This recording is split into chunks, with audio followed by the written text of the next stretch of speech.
کے اندر شامل ہے۔ اللہ تعالیٰ نے تخت دیا حضرت داؤد علیہ السلام کو بھی اللہ نے بادشاہت دی، سارے آل ابراہیم کے اندر شامل ہے، نبوت دی، کتاب دی، سلطنت دی، سمجھ آئی؟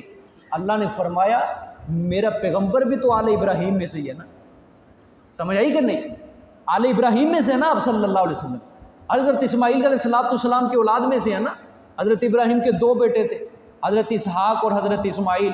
حضرت اسحاق سے سارے بقیہ جتنے نبی آئے حضرت اسحاق کی اولاد سے، حضرت اسماعیل کی اولاد سے صرف ایک ہیرا موتی آیا تھا، حضرت محمد رسول اللہ صلی اللہ علیہ وسلم۔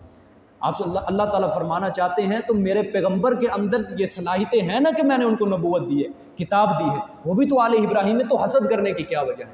ٹھیک ہے، دیکھیں جی پھر ترجمہ، ام یحسدون الناس علی ما آتاہم اللہ من فضل، بلکہ یہ حسد کرتے ہیں لوگوں کے ساتھ اس بات پر کہ جو اللہ نے عطا کیا ان کو اپنے فضل سے، پس تحقیق ہم نے دیا آل ابراہیم کو کتاب اور حکمت، اور ہم نے دیا ان کو بڑی سلطنت دی ہم نے ان کو۔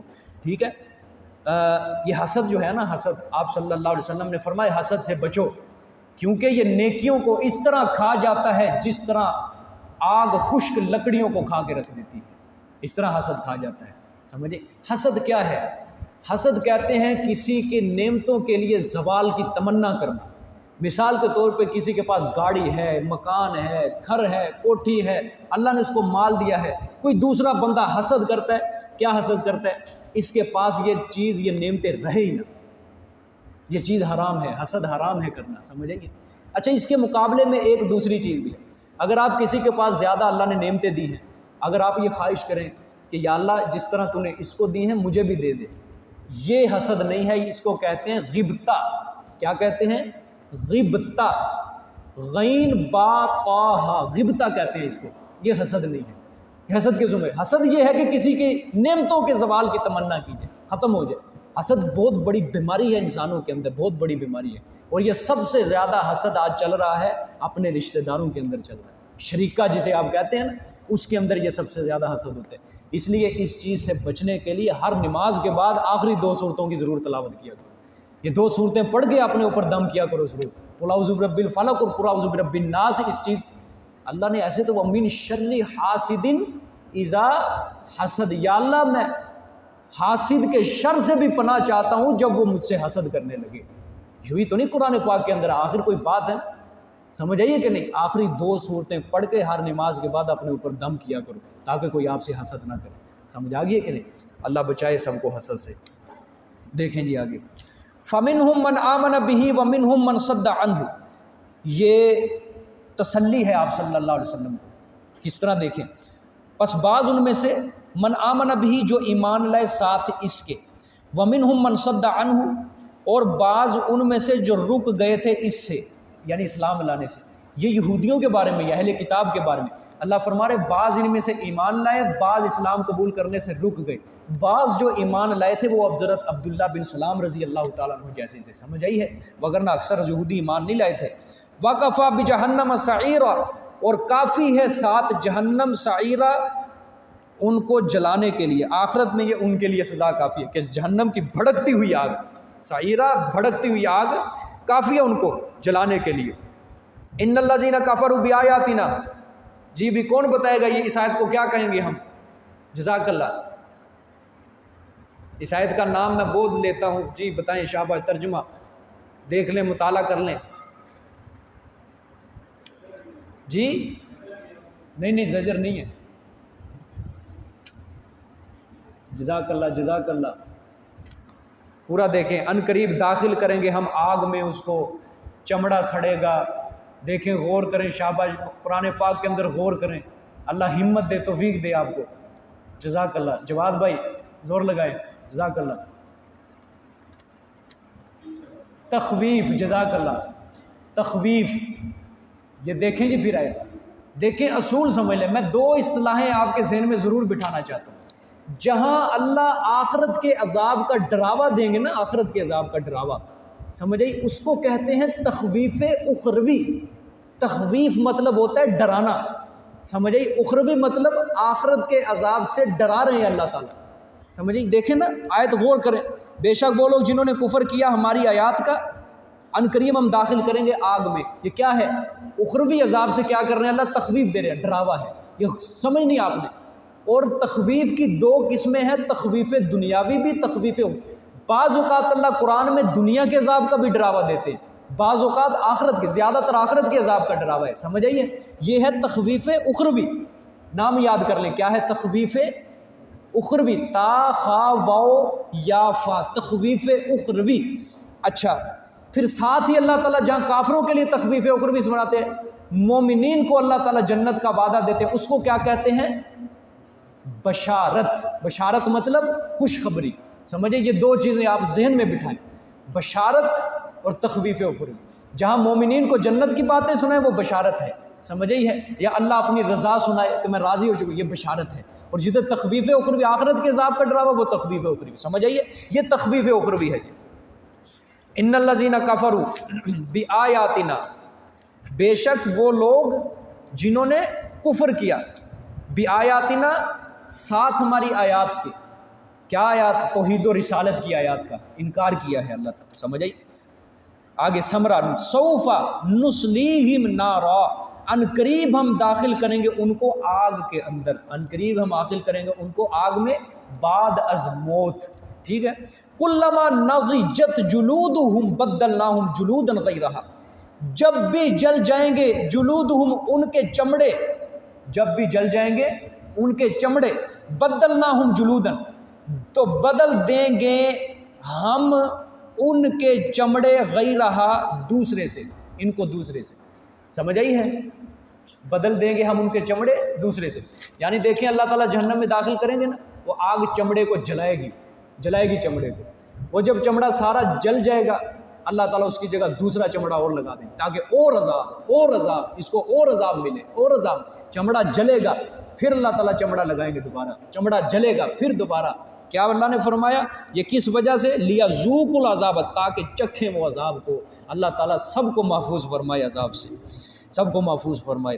استغفر اللہ۔ کلما نضجت جلودہم بدلناہم جلودا غیرہا، جب بھی جل جائیں گے چمڑے ان کے، بدلناہم بدل دیں گے ہم ان کے چمڑے غیرہا اس سے، اس کے علاوہ، لیذوقوا العذاب تاکہ وہ چکھیں عذاب کو۔ ان اللہ کان عزیزا حکیما، بے شک اللہ ہے غالب، حکمت والے۔ غالب کیا ہے؟ کہ اللہ پہلے چمڑے سے بھی عذاب دے سکتے ہیں، غالب ہے اللہ اس بات کہ پہلے چمڑے سے بھی اللہ عذاب دے، لیکن حکمتوں والے ہیں بدلنے میں تاکہ اور عذاب ملے ان کافروں کو، اور عذاب ملے، سمجھ آئی ہے؟ دیکھیں جی آگے، والذین آمنوا وعملوا الصالحات، یہ بشارت ہے جی، دیکھ رہے ہیں جی، ایمان والوں کو کیا ہے؟ بشارت ہے، خوشخبری ہے، جنت بیان کی جا رہی ہے، اس کو بشارت کہتے ہیں۔ یہ قرآن پاک کا اصول ہے، جہاں اللہ کافروں کو آخرت کا عذاب کا ڈراوا دیتے ہیں وہاں اللہ مومنین کو جنت کی بشارت دیتی ہے، یہ اصول ہے قرآن پاک کا، سمجھے؟ دیکھیں جی سبحان اللہ۔ والذین آمنوا وعملوا الصالحات، وہ لوگ جنہوں نے ایمان لایا اور نیک عمل کیے۔ دیکھیں صرف ایمان ہی شرط نہیں ہے بلکہ نیک اعمال بھی شرط ہے جنت کے لیے، ٹھیک ہے؟